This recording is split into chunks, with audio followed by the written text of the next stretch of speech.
In a world where power determines everything, hero King Inglis, a legend who brought prosperity to his kingdom, faces the end of his life with one regret.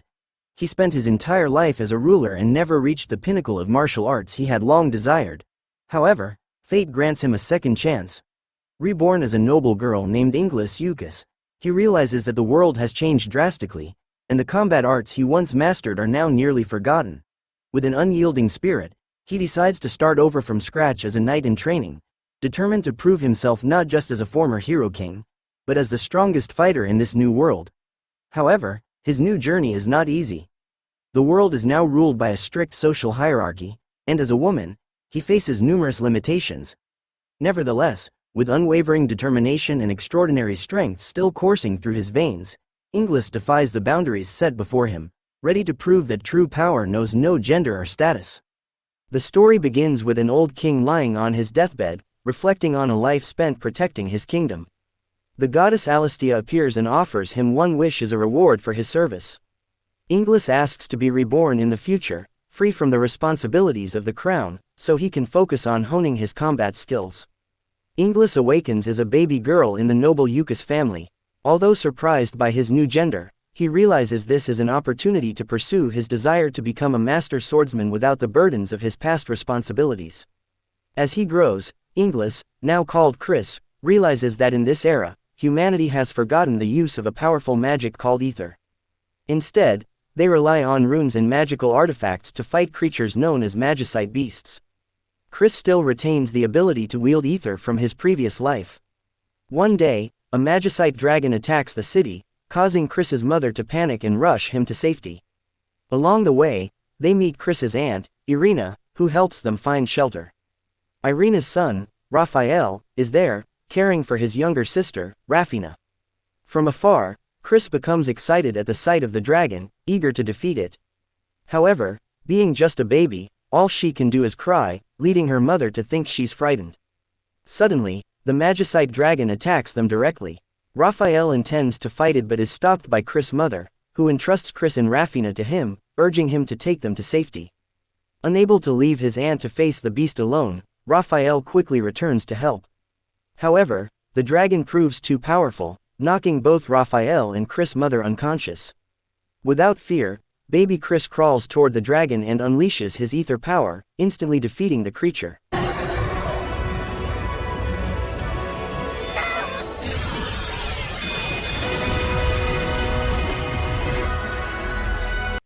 Raphael, still barely conscious, is shocked to witness this before passing out again. Exhausted, Chris also collapses. 5 years later, Chris has grown into a stunning young girl.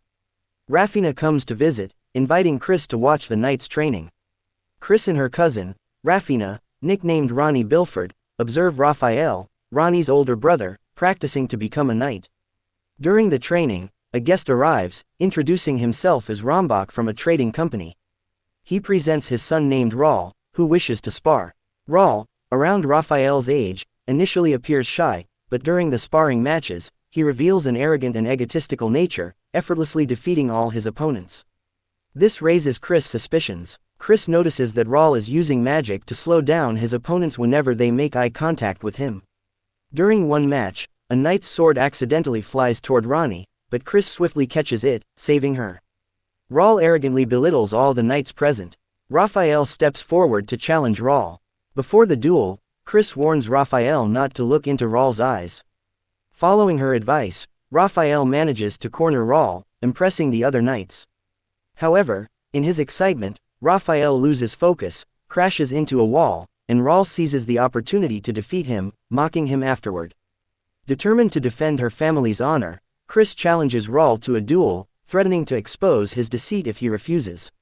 Raul accepts, much to Chris's father's concern, but Chris reassures him with confidence. As the battle begins, Chris releases her ether to neutralize Raul's magic. She closes her eyes, relying solely on the sword skills from her past life. Raul attacks relentlessly but grows frustrated when he cannot find an opening. Even with her eyes closed, Chris can read his attack patterns, astonishing everyone with her incredible abilities.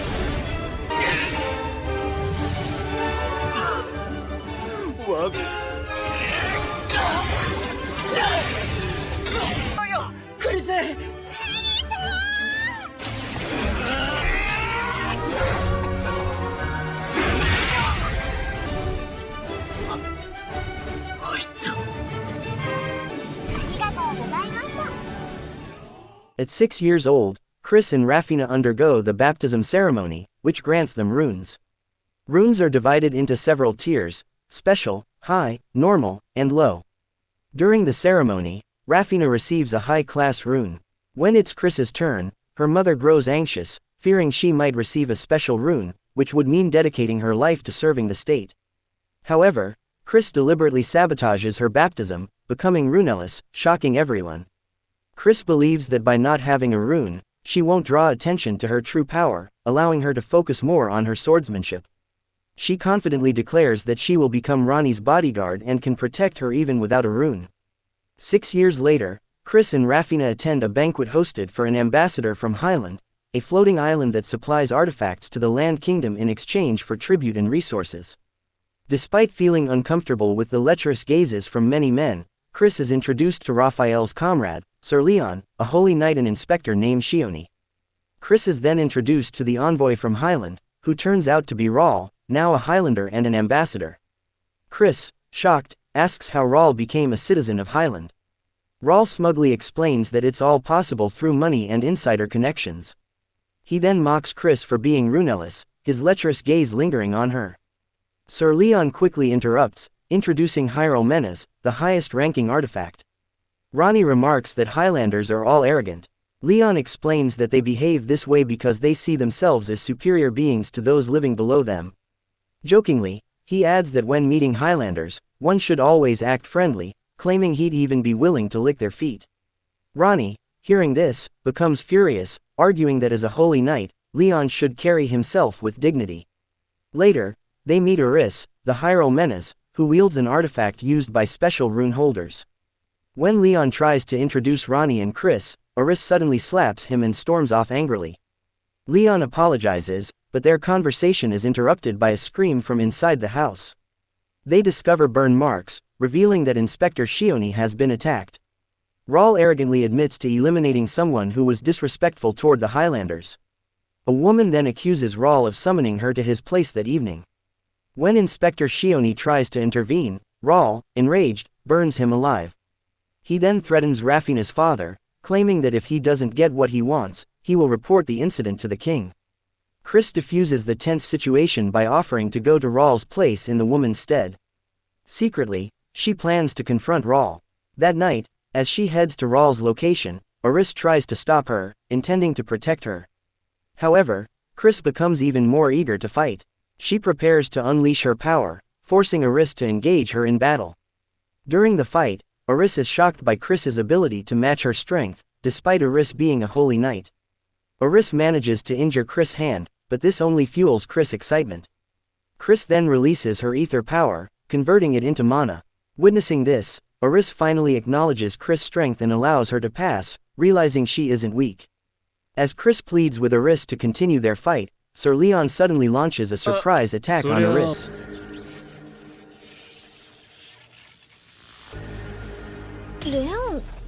Sir Leon reveals that he has joined an anti-Highlander group called the Steelblood Front. He is disgusted by the Highlanders' mistreatment of the surface people and their monopoly over artifacts. Leon plans to kidnap Eris to create their own Hyrule Menace. Chris, realizing Leon's intentions, confronts him, and they engage in a brief battle. As a holy knight, Leon immediately unleashes his skills using a high-tier staff artifact, summoning 30 lightning beasts under his command. Chris quickly coats her body with ether to withstand the lightning beast's attacks at close range. Shocked by this, Leon assumes that Chris' power won't last long. Before he can launch another attack, Chris intercepts him and lands a powerful kick. Suddenly, Rani bursts out of Rawl's mansion, screaming. Behind her, a massive monster appears. Seeing Rani in danger, Chris strikes the creature, knocking it down. Rani reveals that the monster is actually Rawl, who has transformed into a magicite beast. Leon explains that this is the effect of prism powder, a substance that can turn a Highlander into a magicite beast. Coldly, Leon states that Rawl deserves such a fate before fleeing the scene. Rawl, now a rampaging magicite beast, wreaks havoc in the city. To prevent further destruction, Chris and Aris team up, kicking the monstrous creature out of the city with overwhelming force, leaving everyone stunned. Aris, baffled by Chris' immense strength, is told to stay quiet and follow along. Ronnie explains that Chris doesn't want her powers exposed, especially since she doesn't possess a rune. Outside the city, Chris uses her secret technique, Ether Strike, to defeat the magicite beast Rawl.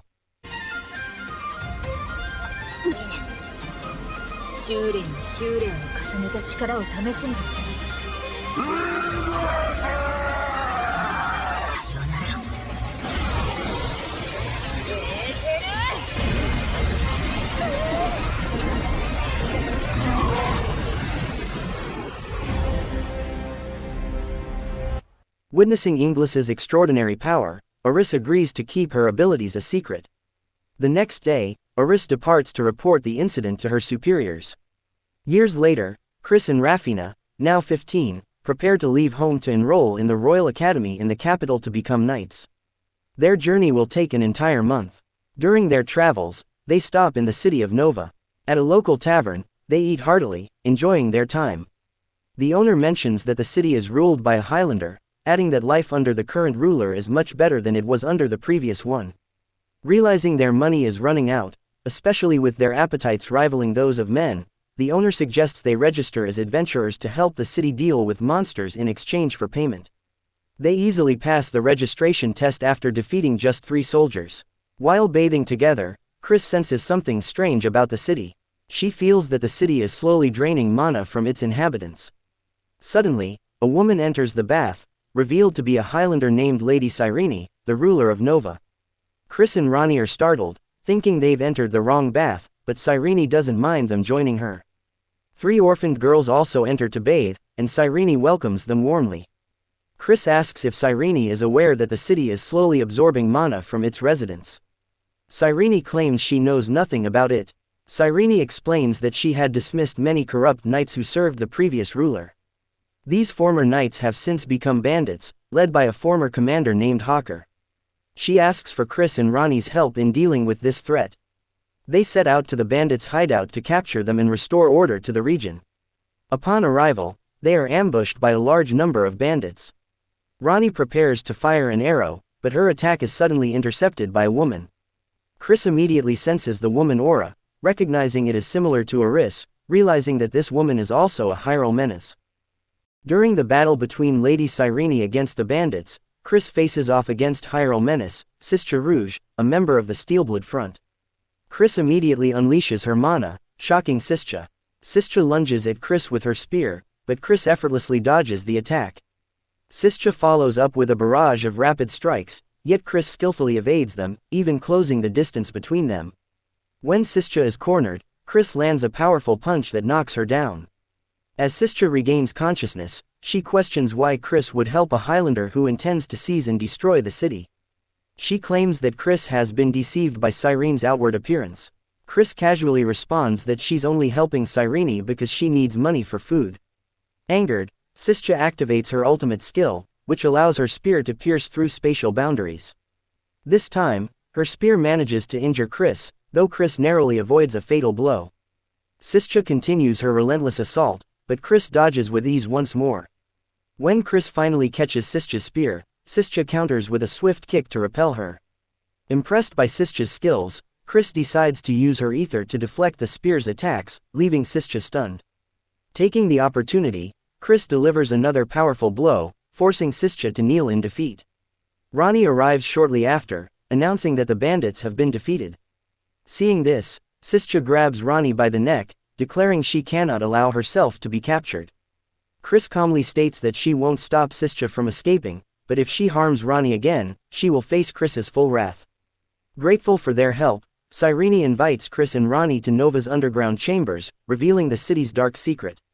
She discloses that the Highland government has secretly placed a magical circle beneath Nova, intending to transform it into a floating island under their control. Cyrene opposes this plan, as it would force the citizens to either flee or become slaves to the Highlanders. However, she vows to protect her people, even if it means rebelling against the Highland government. Inspired by her resolve, Ronnie agrees to support her. That night, Cyrene transforms into a magicite beast after being poisoned by her servant, who had secretly mixed prism powder, the same substance that turned Rawl into a monster, into her drink. The servant confesses that she did this to avenge her son, who was killed by Highlanders. To stop Cyrene's rampage, Chris steps in, but Sischa unexpectedly appears to assist her. Sischa attempts to finish Cyrene off, but Chris intervenes, revealing that Sischa is part of the blood chain group. Suddenly, a masked man appears, startling Chris as she hadn't sensed his presence. The masked man reveals that the servant, Mimosa, acted independently without his orders. He introduces himself as the leader of the blood chain. Sischa tries to attack Cyrene again, but Chris quickly blocks her strike with an ether-charged punch. The masked man counters Chris's punch, matching her speed and strength, leaving Chris astonished. Meanwhile, Ronnie tries to stop Sischa, but 3 orphaned girls whom Cyrene had cared for appear, calling out her name. Despite being in her monstrous form, Cyrene hesitates to attack them, her subconscious mind resisting. She attempts to end her own life, but Chris stops her, believing Cyrene can still be saved. Chris devises a plan to subdue Cyrene, asking Sischa and the masked man not to interfere. Working together, Sischa and Ronnie restrain Cyrene while Chris chants a spell, freezing her in place.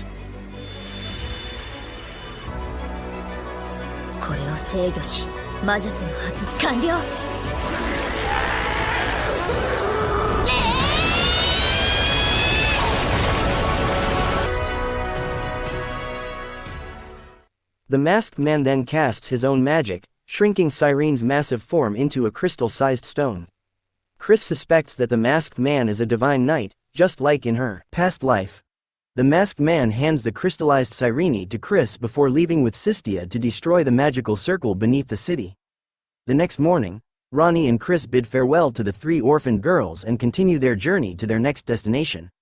While at Almond Church, Chris notices a large frozen magicite beast. She suspects that the monster could be shrunk, just like Cyrene, and still alive since she can sense its power from within. Suddenly, a monster attack erupts in the city. Excited, Chris rushes ahead, leaving Ronnie behind. Upon arrival, chaos ensues as the city is under siege by magicite beasts. Knights are battling the creatures, trying to fend them off. A giant bird-like monster lunges at Chris, but a purple-haired woman swiftly appears, slaying the beast with her large sword. Chris observes that the woman possesses a rune comparable to Ronnie's. Soon, a horde of monsters surrounds them, but the purple-haired woman effortlessly defeats them with a single sweeping strike, leaving Chris in awe of her strength. Chris assists by taking down several airborne monsters beyond the woman's reach.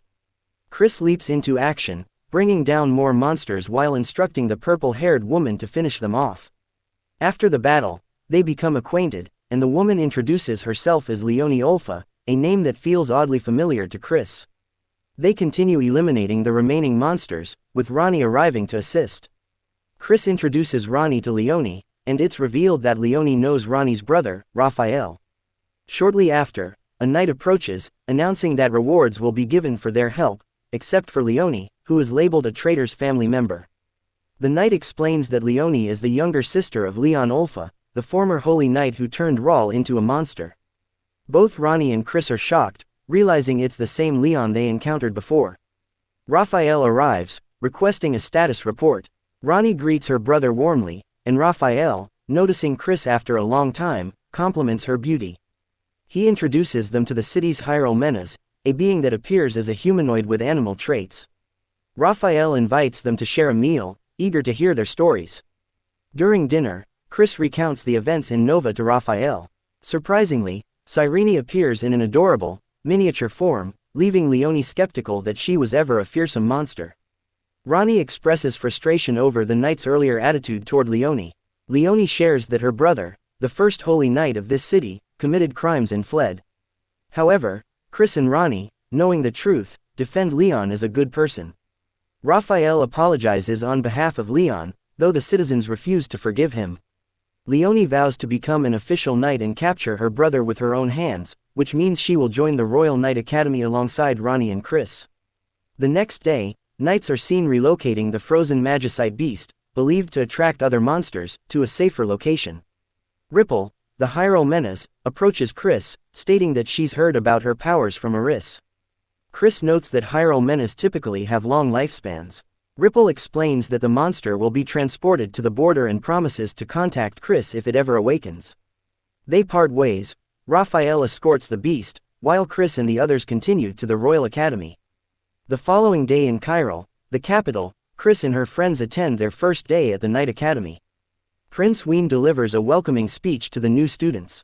Headmistress Mirila holds an entrance test, though rumors about Leonie's family have already spread throughout the academy. Without hesitation, Mirila creates an arena, casting gravity magic that makes it difficult for students to move.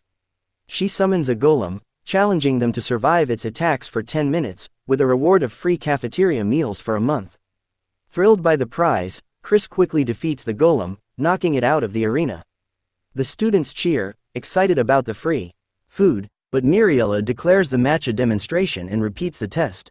Once again, Chris effortlessly defeats the golem. Panicked about her promise, Mirila offers Chris 3 months of free meals if she allows the golem to fight the other students. Chris agrees, and the test resumes. In the final moments, with gravity increased to its limit, only Chris remains standing. Despite the challenge, she easily throws the golem out of the arena, securing her victory and impressing Mirila with her strength. After the test, Chris and Ronnie celebrate their victory, eager to enjoy their free meals. Ronnie insists that Leonie join them. However, commotion arises in the dormitory. A student named Lissalot Archa refuses to accept Leonie as her roommate. Chris and Ronnie stand up for Leonie, inviting her to be their roommate instead.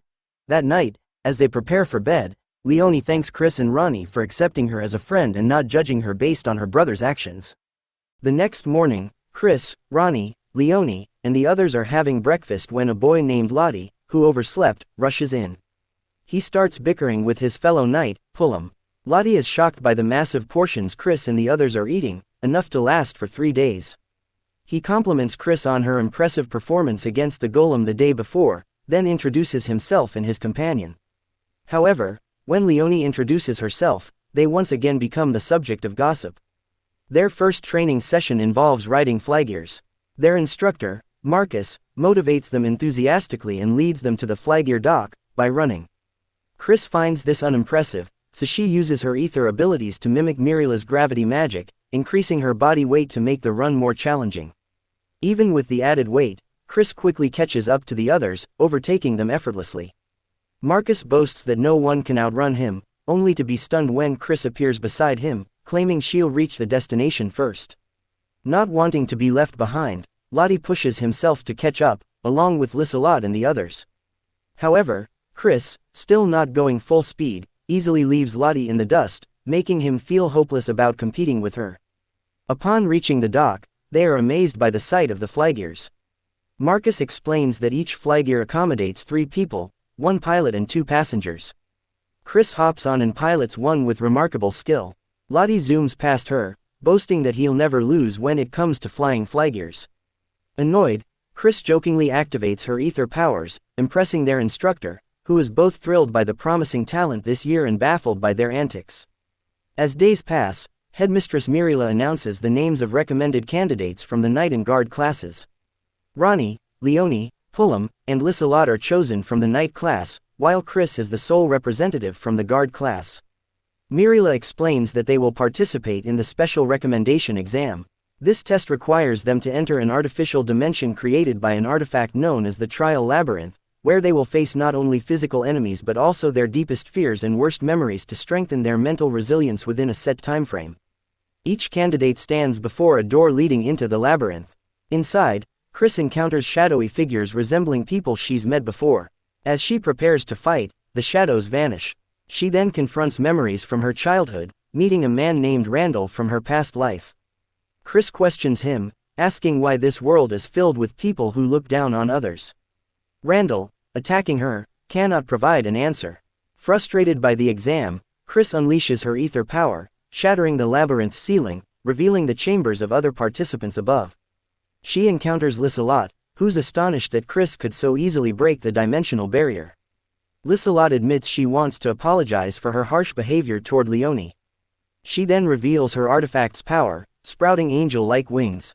Together, they ascend to the next floor of the labyrinth. There, they witness Leonie battling the shadows of her family, who seem to protect Leon. Overwhelmed, Leonie prepares to accept defeat as the shadow of her father attacks her. Fortunately, Chris intervenes, quickly assisting Leonie. Liselot joins in, helping Leonie confront her family's shadows. After the battle, Liselot sincerely apologizes to Leonie for her past behavior, causing Leonie to cry tears of joy, grateful to have found true friends. They ascend to the next floor, and despite the exam being designed for individuals, the three support each other to survive. They eventually exit the labyrinth together. Miriela is shocked to see them emerge simultaneously but declares them all as having passed the exam. Meanwhile, Pullum fails to overcome the trial, while Ronnie exits the labyrinth shortly after and is also declared successful.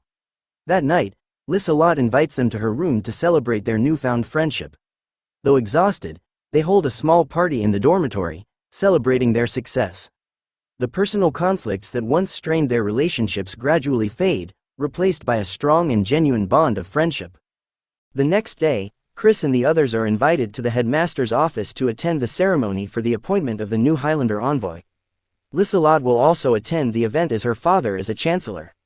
Leonie wonders why she was invited, only to learn it was Liselot's personal request to bring her along. Excited, they decide to shop for dresses for the event. Chris, Ronnie, and Leonie enthusiastically choose dresses for the party. Leonie feels guilty about having a dress bought for her, but Ronnie reassures her, saying it'll be covered by her brother. While shopping, a magic stone beast in the form of a humanoid beast attacks. Oris and Ripple swiftly defeat it. Chris and the others rush over, and Oris is surprised to see Chris there. Leonie suspects the monster might be a transformed Highlander, but Ripple explains it's actually a half-beast race affected by Prism Flow Rain, though it doesn't significantly impact Hyrule menaces. Ronnie notices Ripple looks unwell. Ripple admits feeling a bit dizzy, and Oris mentions that Ripple has experienced similar symptoms since returning from the royal capital. They entrust Raphael's money to buy dresses as he's away on a sudden mission. That evening, the girls dress up for the party, admiring how stunning Chris looks in her gown. Chris and Ronnie, however, are more focused on the food they'll enjoy at the event.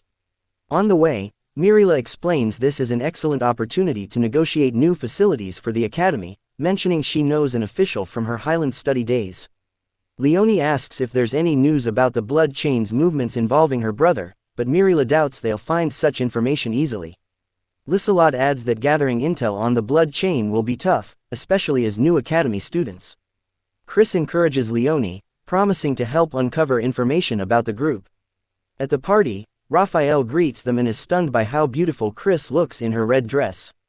Rin also accompanies them, but Chris and Ronnie's hunger keeps distracting them. Raphael quickly escorts them inside to eat. The guests are captivated by Raphael's entrance with such beautiful girls, but Chris and Ronnie's growling stomachs create an awkward moment, which Raphael tries to cover up. Just as they're about to eat, another magic stone beast attacks, destroying the food and leaving Ronnie devastated. Fortunately, Chris had anticipated this and saved some food for her. As Chris prepares to unleash her ether skills, Raphael steps in, swiftly slashing one of the monsters with his powerful attack. Chris is impressed by Raphael's growth. Raphael heads to the prince's side, leaving the remaining monsters to Chris, Ronnie, and Leonie. Chris showcases her advanced abilities, slicing through the beasts with her ether pierce, astounding her friends. When more monsters appear, Chris uses her skill with both hands like twin pistols, eliminating them all effortlessly.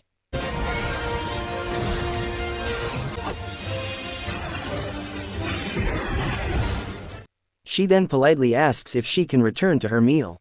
Liselot arrives, informing them something has happened to Ripple. They soon find Ripple's body shrouded in dark light. The knights suspect Ripple summoned the monsters. Ronnie refuses to believe this, and Oris calms her down. The prince asks Theodore if he knows anything. Theodore, a diplomat, suggests it might be the work of the Altar faction. Miriela explains that Highland is divided into two factions: the Throne faction, which is more open and business-oriented, and the Altar faction, which looks down on surface dwellers and believes Highland's technology shouldn't be shared. Each faction sends a Hyrule menace to maintain power balance. However, this incident has disrupted that balance, as Ripple is from the Altar faction. Oris is furious that Ripple has been used as a pawn in this faction conflict, feeling that Hyrule menaces are treated as mere tools. Ronnie speaks up, reminding Eris how she once protected her from a magicite beast and how flygears have helped them fight monsters. Everyone agrees with Rani's perspective. Eris realizes her worth beyond being a tool and thanks Rani for defending Hyrule menaces. Theodore promises to help restore Ripple. He's impressed by Rani's mindset, which Chris notices, suspecting Theodore might flirt with her. Chris immediately tries to block him, surprising Theodore when he learns her name, realizing she's Cyrene's sister. He thanks Chris for what she did for Cyrene. Discovering Rin's true form, Theodore tries to take her back to Highland, but Rin refuses. Mirila calls them over as Ripple regains consciousness, feeling guilty about the incident. Ripple suggests Wayne could kill her if it happens again, but Wayne refuses. Chris proposes Ripple stay at the academy temporarily. The prince agrees and orders everyone to support Ripple. Leonie is surprised by Chris's thoughtful suggestion, but Lissalot suspects it's just Chris's way of ensuring more monster battles since Ripple's presence tends to attract them. The next day, the students were seen running as part of their regular physical training. Lottie complained about how exhausting the training was, but their instructor encouraged him, saying this was nothing compared to what was coming. The instructor was referring to Chris, who was running at the front of the line while effortlessly carrying a flygear on her shoulders. Later, all the students gathered in the auditorium, including senior students. Headmistress Mirila announced that their new mission was to guard Ripple, who was now staying at the academy. A bespectacled senior named Silva, the only student possessing a special class rune, was also present. Mirila explained that monsters could attack at any time. Chris, excited to meet Silva, expressed her desire to spar with him. Mirila instructed the students to form teams and take turns guarding Ripple. Theodore provided them with artifact weapons capable of creating barriers to trap monsters. Silva arrogantly claimed that guards without runes were useless when using such artifacts. Rani grew annoyed, knowing Silva had no idea about Chris' true strength. Silva assumed that Chris would only be a liability due to her lack of a rune. He also criticized Leonie for being the sister of a traitor, suggesting they both leave. Lissalot and Rani were furious with Silva's harsh words. Mirila intervened to calm things down.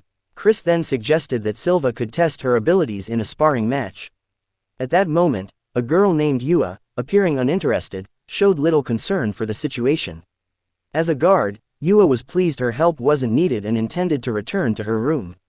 However, Mirila stopped her, emphasizing that everyone present was responsible for protecting Ripple.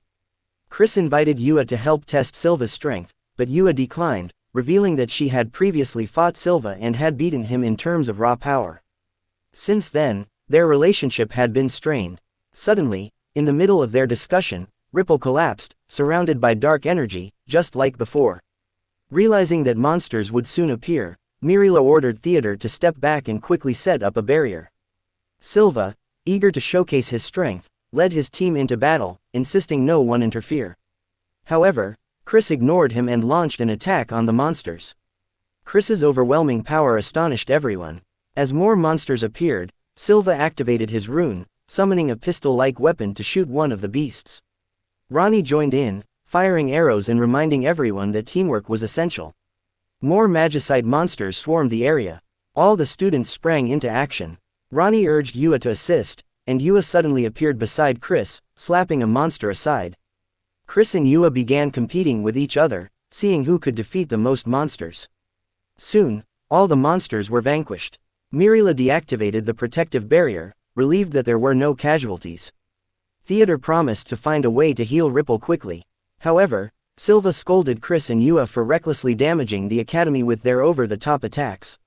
Yua, unfazed, casually asked Chris for her name, only to admit she was bad at remembering names, even forgetting her fellow seniors. She ultimately dubbed Chris, Big Sis with the big chest, causing Ripple to burst into laughter at Yua's quirky habit of giving people nicknames.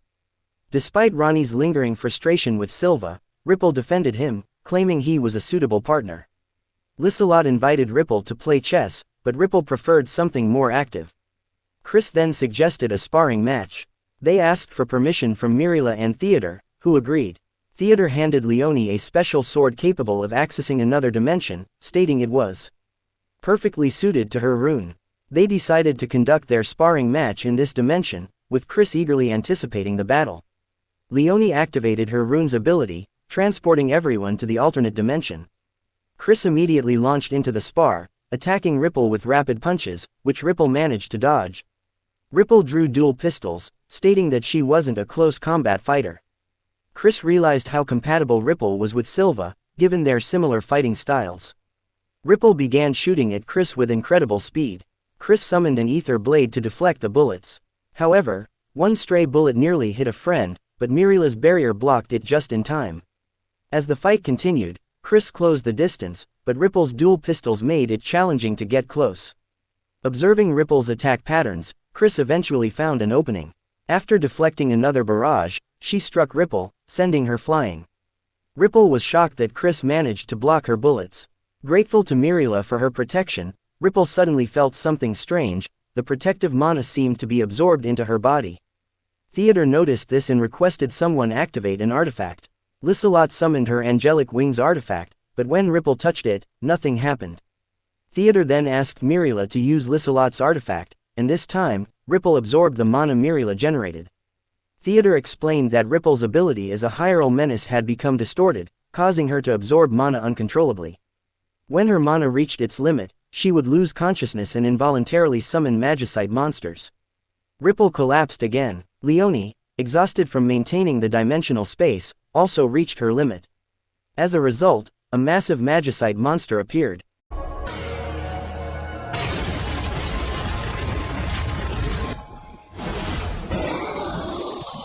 At that moment, Chris appeared thrilled to see the massive monster.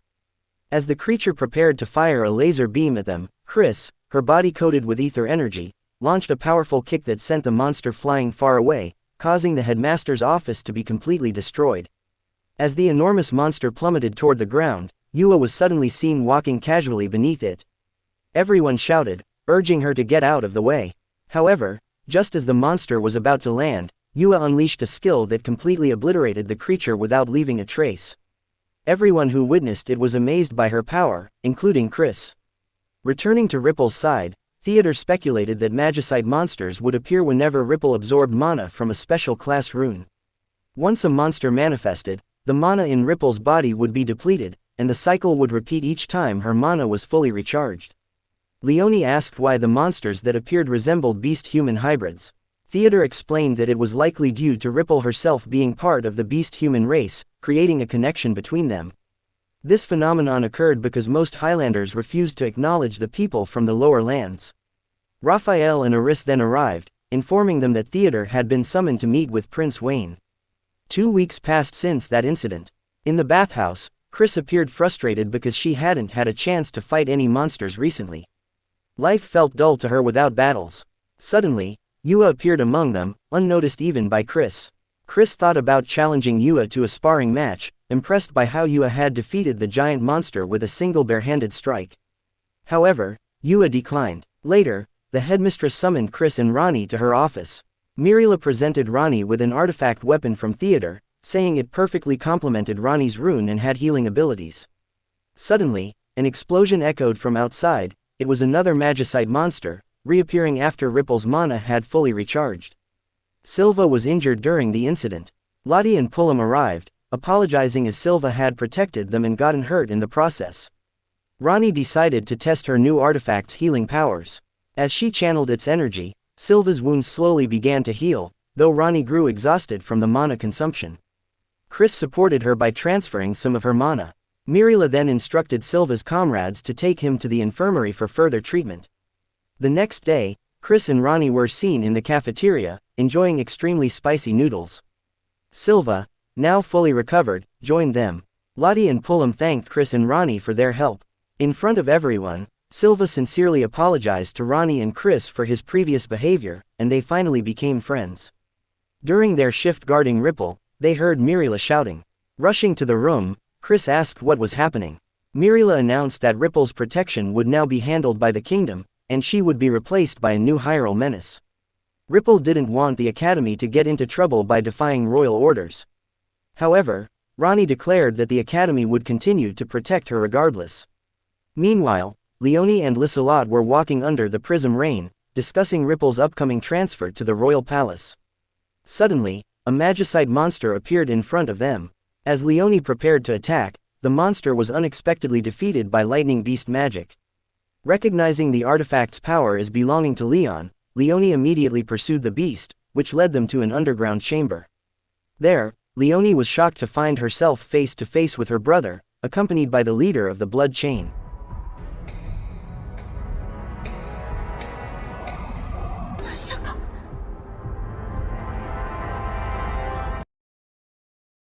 Leone immediately attacked her brother without giving him a chance to explain. Liselot tried to assist but was stopped by Sischa.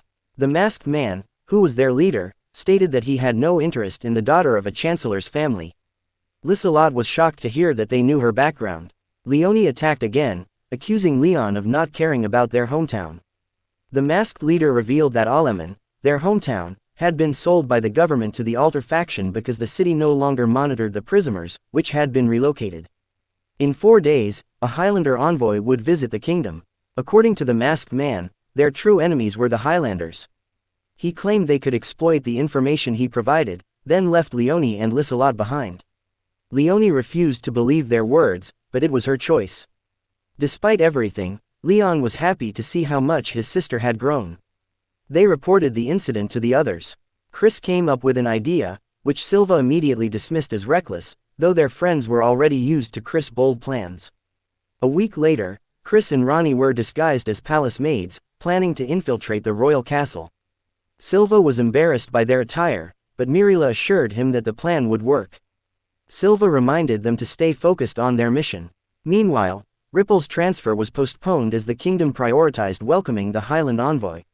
Ronnie teased Silva, saying he must have feelings for Ripple since he was so eager to protect her.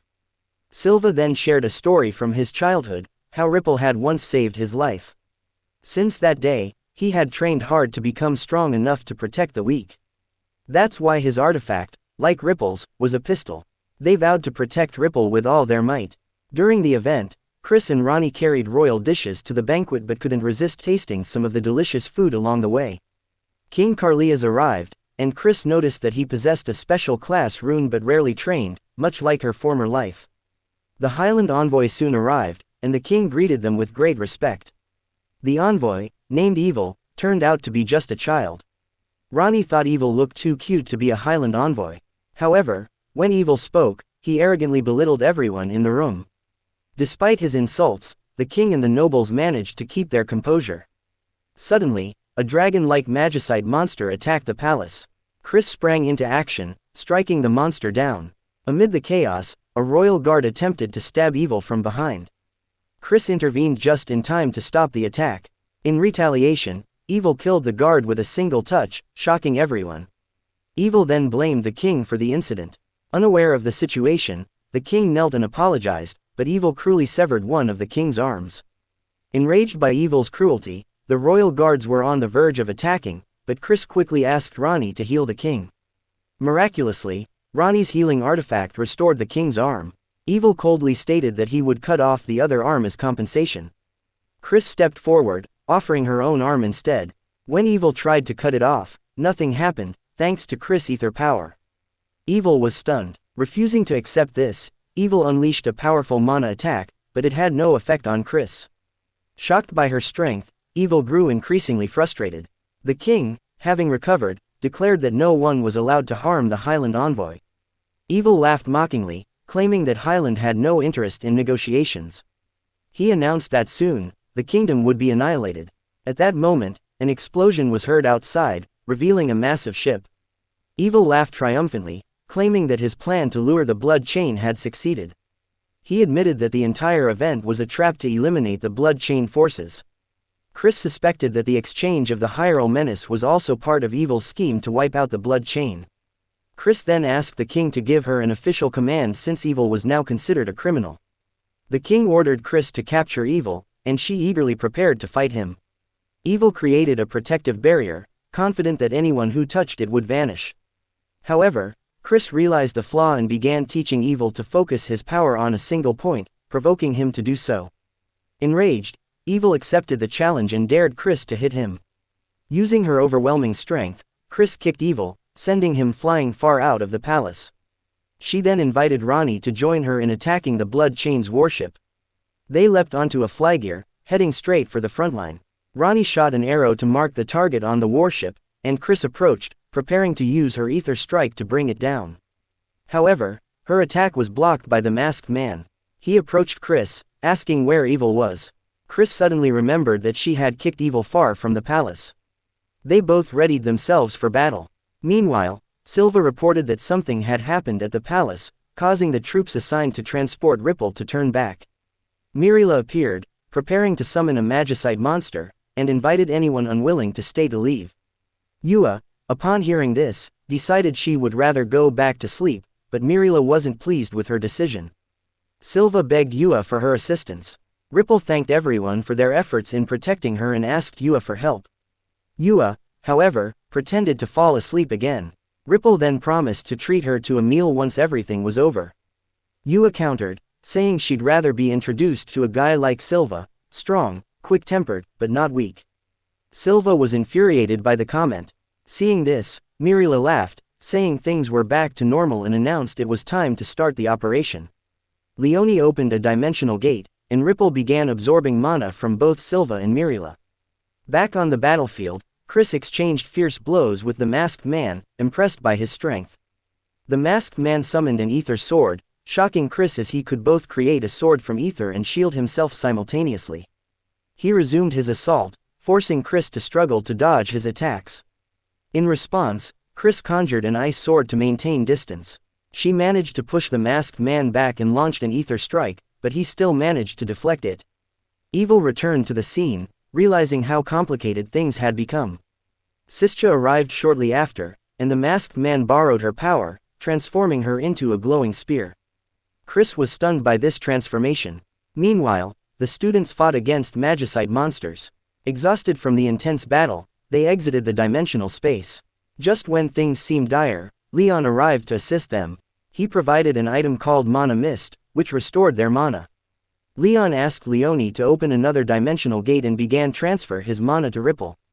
Suddenly, a massive explosion rocked the area. Chris immediately recognized the direction. It came from the academy. A giant prism monster appeared, and Chris was ecstatic at the sight, thrilled for another intense battle. In the midst of the chaos, Chris was still overjoyed because her childhood dream had always been to defeat a prismer. She was conflicted, unsure which enemy to face first. Ronnie urged her to return to the academy. Meanwhile, Evil confronted the masked man, but he was effortlessly obliterated with a spear infused with ether energy. The masked man then attacked Chris and Ronnie, who swiftly dodged. Meanwhile, Mirila summoned a protective barrier and ordered Yua to distract the giant creature. Reluctantly, Yua obeyed, though she appeared terrified while running around. Leon unleashed his skill to attack the monster, making Yua feel proud of him.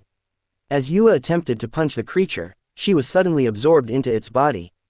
Leon and the others were injured and tried to evade the monster's attacks as it began firing laser beams, which Leon bravely blocked. Unfortunately, his artifact was destroyed in the process. Determined, Leon prepared to attack the monster with his remaining strength. Silva suggested waiting until Ripple regained consciousness, but Leon insisted that Ripple's power hadn't fully recovered yet. Mirila ordered Leone to take the others to safety while she stayed behind to hold off the monster. Elsewhere, Sischa reverted to her Hyrule Menace form, disappointing Chris. The masked man urged Chris to return to her friends before it was too late. Inside the dimensional space, Ripple regained consciousness, and her friends explained that the final monster was a prismer, with Mirila and Leon trying to hold it off. Ripple called this a reckless move and asked Leon to release her. Ripple soon found Mirila and Leon, both exhausted from battle. Without hesitation, she confronted the prismer monster, which was nearing its perfect form. Despite her efforts, Ripple was overwhelmed. Silva tried to assist but was nearly captured.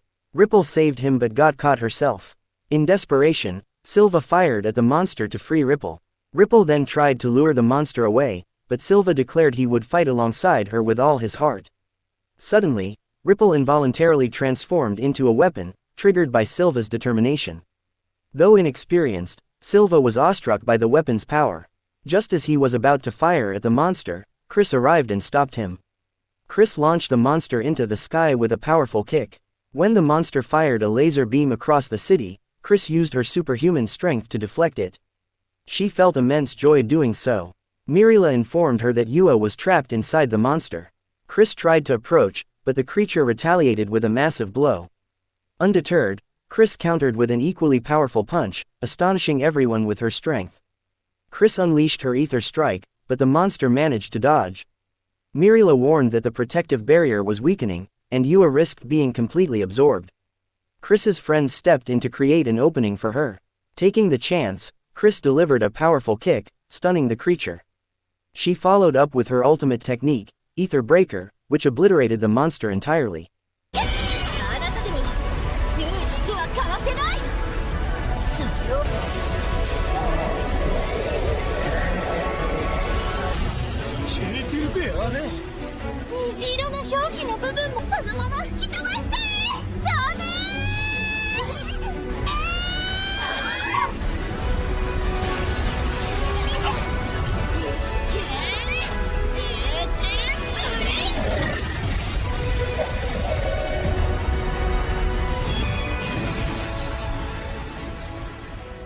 Afterward, Chris rescued the unconscious Yua, and her friends celebrated their victory.